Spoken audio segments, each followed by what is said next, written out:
Hello friends, मेरा नाम है मुस्कान जैन और आज हम कोऑर्डिनेशन केमिस्ट्री की सीरीज में न्यू टॉपिक की स्टडी करेंगे जिसका नाम है एलसी। लास्ट वीडियो में हमने स्टडी की थी वीएलसीसी की और आज हम स्टडी करेंगे एलसीसी, वेरी लो कोऑर्डिनेशन। इसमें जो कोऑर्डिनेशन कंपाउंड का कोऑर्डिनेशन नंबर होता है वो होता है 4, 5 और 6। जो कोऑर्डिनेशन नंबर का किसी कॉम्प्लेक्स कंपाउंड का 4, 5 या 6 है तो उसको हम एलसीसी। सबसे पहले हम बात करते हैं कोऑर्डिनेशन नंबर 6 की। इसमें जो ज्योमेट्रीज फॉर्म होती हैं उसमें एक होती है ऑक्टाहेड्रल, जो कि बहुत ही कॉमन होती है। जनरली हमने कोऑर्डिनेशन नंबर 6 में ऑक्टाहेड्रल ही ज्योमेट्री पढ़ी है, ये एक मोर कॉमन ज्योमेट्री होती है। और एक जो लेस कॉमन होती है वो होती है ट्रायगोनल प्रिज्मेटिक। ठीक है, ये कैसी ज्योमेट्री होती है? ये मोर कॉमन ज्योमेट्री होती है कोऑर्डिनेशन नंबर 6 की और ये लेस कॉमन होती है। ठीक है, ये जो ज्योमेट्री फॉर्म करते हैं वो नॉर्मल लिगेंड्स जो नॉर्मल लिगेंड्स होते हैं, जैसे कि हमारे होता है NH3 हो गया, Cn- हो गया, H2O हो गया। अगर हमारे मेटल आयन से इस टाइप के नॉर्मल लिगेंड्स प्रेजेंट है या फिर इनको हम इनऑर्गेनिक लिगेंड्स भी बोलते हैं, ये लिगेंड्स प्रेजेंट है तो ये ऑक्टाहेड्रल ज्योमेट्री का फॉर्मेशन करते हैं। बट अगर हमारे पास organic ligand like CH3 type का कोई लिगेंड प्रेजेंट होता है, मेटल आयन से अटैच होता है, तो ये हमारे ट्रायगोनल प्रिज्मेटिक ज्योमेट्री का फॉर्मेशन करते हैं। एग्जाम्पल देख लेते हैं। अगर हम ऑक्टाहेड्रल की बात करते हैं तो हमारे पास जैसे कि CuH2O का होल 6 2+, तो ये जो कॉम्प्लेक्स है हमारे पास ये कैसा हो जाएगा? ऑक्टाहेड्रल हो जाएगा। बट अगर हम लिख दें टंगस्टन WCH3 का होल 6, ठीक है, अगर इस टाइप का हमारे पास कॉम्प्लेक्स लिखा होगा तो ये हमारा TP ट्रायगोनल प्रिज्मेटिक। भी एग्जाम्पल्स है हमारे पास जैसे कि TaCH3-, ये भी हमारा कैसा हो जाएगा? ट्रायगोनल प्रिज्मेटिक हो जाएगा। या फिर ZrCH3 का होल 6 2-, तो कहने का मतलब ये है कि अगर ऑर्गेनिक लिगेंड लगा हुआ है तो वो किस ज्योमेट्री का फॉर्मेशन करेगा? TP ट्रायगोनल प्रिज्मेटिक का फॉर्मेशन करता है। और अगर नॉर्मल लिगेंड लगे हो लाइक H2O, NH3, Cn-OH, इस टाइप के जो लिगेंड्स लगे होते हैं ये ऑक्टाहेड्रल का फॉर्मेशन का। बात करते हैं इनके हाइब्रिडाइजेशन की कि अगर हमारे पास ऑक्टाहेड्रल कॉम्प्लेक्स है तो उसका हाइब्रिडाइजेशन क्या होगा, और अगर हमारे पास ट्रायगोनल प्रिज्मेटिक है तो उसका हाइब्रिडाइजेशन क्या होगा। ठीक है, अगर हम ऑक्टाहेड्रल की बात करते हैं तो इसका DsP3 या फिर sp3d2 हाइब्रिडाइजेशन होता है। ये बात की है हमने ऑक्टाहेड्रल की। और अगर TP की बात करें ट्रायगोनल प्रिज्मेटिक की तो इसका होता है D4sp या फिर D5s। इस टाइप का हाइब्रिडाइजेशन होता है। ये जो हाइब्रिडाइजेशन होता है इसको हम बोलते हैं इनर ऑर्बिटल हाइब्रिडाइजेशन। ठीक है, और ये हमारा होता है आउटर ऑर्बिटल हाइब्रिडाइजेशन। हमारे पास D2sp3 हाइब्रिडाइजेशन या फिर sp3d2 हाइब्रिडाइजेशन है तो ये हमारा ऑक्टाहेड्रल हो जाएगा। और अगर ट्रायगोनल प्रिज्मेटिक है तो इसका हाइब्रिडाइजेशन D4sp या फिर D5। हाइब्रिडाइजेशन का एक एग्जाम्पल करके देख लेते हैं कि कैसे इनका हाइब्रिडाइजेशन होता है। हाइब्रिडाइजेशन तो एग्जाम्पल में हम एक लिगेंड ले लेते हैं ReCH3 का होल 6-1। ठीक है, अगर हम इसके ऑक्सीडेशन स्टेट की बात करें तो इसकी हो जाएगी +6। ठीक है, तो अगर इसकी ऑक्सीडेशन इसमें +6 आ गई है तो इसमें जो इलेक्ट्रॉन बचेगा वो D1 होगा। ठीक है, तो यहाँ पर हम बनाए लेते हैं d orbital.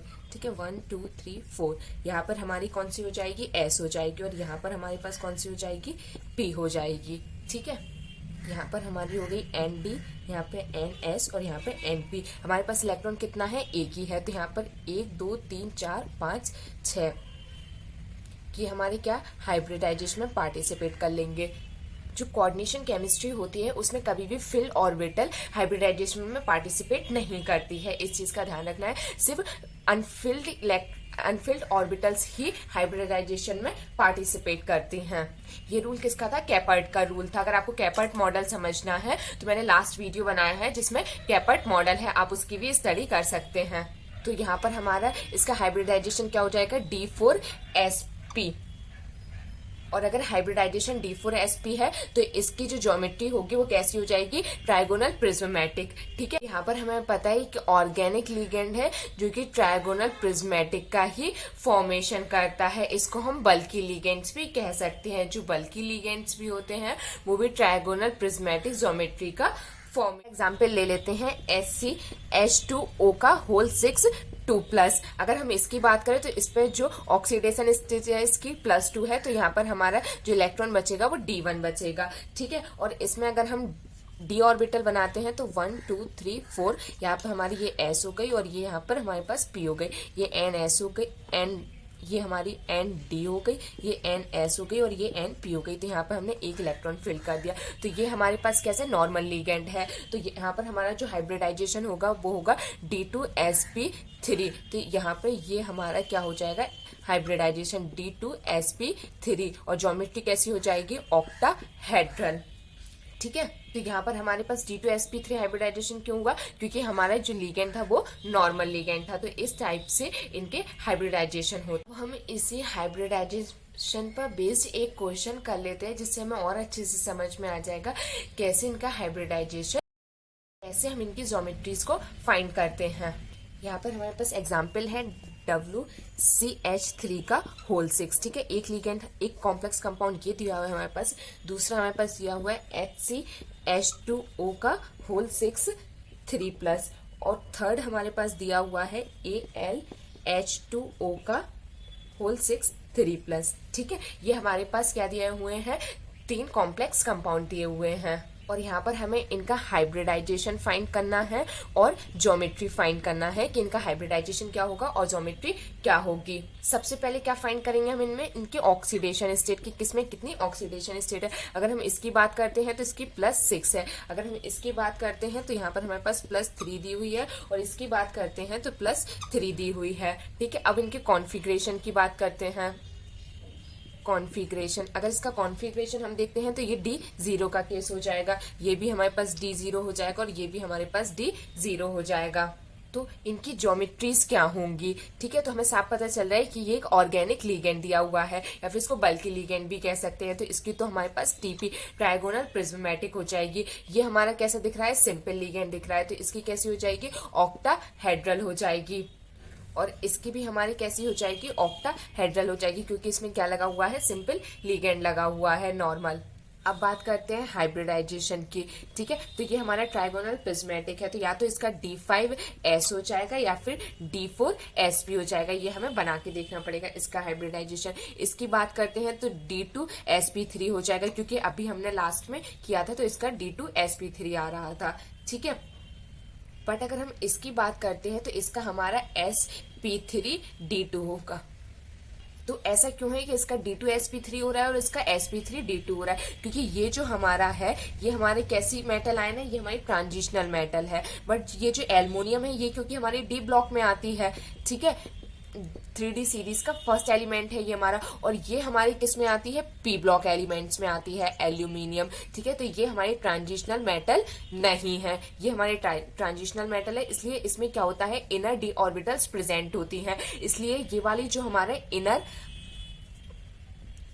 Inner orbital hybridisation D2sp3 हो गया। बट जो ट्रांजिशनल मेटल्स होती हैं उनमें इनर d ऑर्बिटल प्रेजेंट नहीं होती है, इसलिए हमेशा आउटर ऑर्बिटल हाइब्रिडाइजेशन का फॉर्मेशन करती हैं, आउटर ऑर्बिटल हाइब्रिडाइजेशन का फॉर्मेशन करती हैं। ठीक है, क्योंकि ये क्या है? ट्रांजिशनल मेटल नहीं है, और जो ट्रांजिशनल मेटल नहीं होती हैं उनमें इनर d ऑर्बिटल नहीं होती है, इसलिए इसने sp3d2 का फॉर्मेशन किया है और इसने D2sp3 का फॉर्मेशन। बात करते हैं कोऑर्डिनेशन नंबर 4 की। तो यहाँ पर कोऑर्डिनेशन नंबर 4 जो होता है उसको भी हम क्या बोलते हैं? लो कोऑर्डिनेशन नंबर। ठीक है, इसमें जो ज्योमेट्रीज फॉर्म होती हैं वो भी 2 टाइप्स की होती हैं। एक तो होती है मोर कॉमन, जो सभी ने पढ़ी होती है, टेट्राहेड्रल। ठीक है, और एक होती है लेस कॉमन जो कि होती है स्क्वायर प्लेनर। जो कि काफी इम्पोर्टेंट भी होती है इसमें, ठीक है। बट जो हमारे IIT जैम का एग्जाम होता है इसमें जनरली कोऑर्डिनेशन नंबर 6 का ही क्वेश्चंस पूछे जाते हैं, रेयर क्वेश्चन ही होते हैं जो कि कोऑर्डिनेशन नंबर 4 पर बेस्ड होते हैं। बट जो नेट और गेट का एग्जाम होता है उसमें काफी इम्पोर्टेंट रहता है स्क्वायर प्लेनर, इसमें काफी क्वेश्चन आते हैं स्क्वायर प्लेनर से, ठीक है। तो ये तो बात हो गई हमारी ज्योमेट्रीज की। अब हम बात करते हैं हाइब्रिडाइजेशन की। अगर हाइब्रिडाइजेशन देखें तो अगर टेट्राहेड्रल है तो इसका sp3 भी हो सकता है, D3s भी हो सकता है, sd3 भी हो सकता है और pd3 भी हो सकता है। तो अगर टेट्राहेड्रल है तो इसका जो हाइब्रिडाइजेशन है वो 4 टाइप्स का हो सकता है। और ये हाइब्रिडाइजेशन चेंज क्यों हो जाते हैं, कभी sp3 हो रहा है, कभी d3s हो रहा है, कभी sd3 हो रहा है, कभी pd3 हो रहा है। तो ये हमारे लिगेंड्स पर बेस्ड होते हैं। अगर लिगेंड स्ट्रांग होता है तो वो हाइब्रिडाइजेशन दूसरा होता है, अगर लिगेंड हमारा स्ट्रॉन्ग होता है तो हाइब्रिडाइजेशन दूसरा, इन्हीं में कोई दूसरा होता है। तो ये हम आगे स्टडी करेंगे कि कौन से लिगेंड्स है जो कि वीक लिगेंड की तरह बिहेव करते हैं और कौन से लिगेंड्स है जो स्ट्रॉन्ग लिगेंड्स की तरह बिहेव करते हैं। तो अभी तो हमें इतना समझना है कि अगर टेट्राहेड्रल हमारी ज्योमेट्री बन रही है तो इसमें 4 टाइप के हाइब्रिडाइजेशन पॉसिबल हो सकते हैं। नेक्स्ट, अगर हमारे पास स्क्वायर प्लेनर है तो उसमें DSP2 या फिर SP2D इस टाइप का हाइब्रिडाइजेशन पॉसिबल होता है। अगर हम इनका स्ट्रक्चर ड्रॉ करें तो यहाँ पर हमारे पास इस टाइप की ज्योमेट्री का फॉर्मेशन होता है जो कि टेट्राहेड्रल कहलाती है। और स्क्वायर प्लेनर की बात करते हैं तो ये इस टाइप की होती है, ठीक है। यहाँ पर अगर हम एंगल की बात करते हैं तो ये हमारा 109 डिग्री 28 मिनट होता है। और यहाँ पर अगर हम बात करते हैं तो ये हमारा 90 होता है। अगर हम स्क्वायर प्लेनर ज्योमेट्री के एग्जांपल्स की बात करें तो हमारे पास हो सकता है MN4 माइनस, CR4 2 माइनस या फिर CRO2 CL2। इस टाइप के जो एग्जाम्पल्स होते हैं ये स्क्वायर प्लेनर ज्योमेट्री का फॉर्मेशन करते हैं। और इनका जो हाइब्रिडाइजेशन होता है वो होता है D3S, ये इनका hybridization. So this is all about LCC। If you like the video please share with your friends and thank you so much for watching this